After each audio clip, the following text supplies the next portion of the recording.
Chapter 6. This Drum.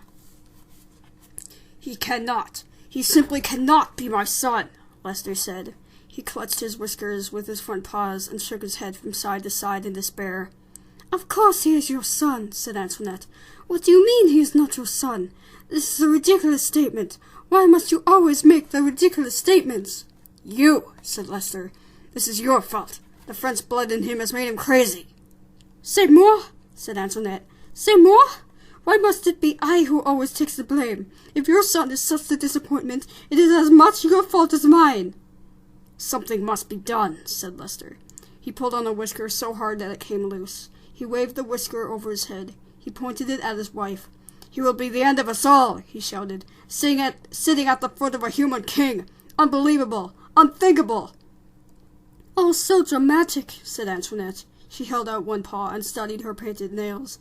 He is a small mouse. How much of the harm can he do? If there is one thing I have learned in this world, said Lester, it is that mice must act like mice, or else there is bound to be trouble. I will call a special meeting of the Mouse Council. Together we will decide what must be done.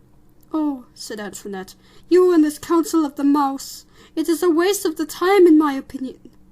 Don't you understand? Shouted Lester. He must be punished. He must be brought up before the tribunal.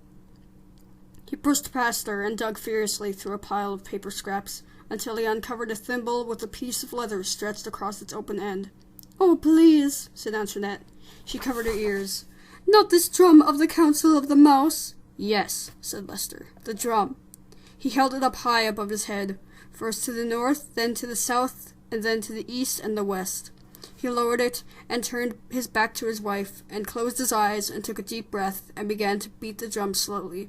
One long beat with his tail, two staccato beats with his paws. Boom, tat-tat, boom, tat-tat, boom, tat-tat. The rhythm of the drum was a signal for the members of the Mouse Council.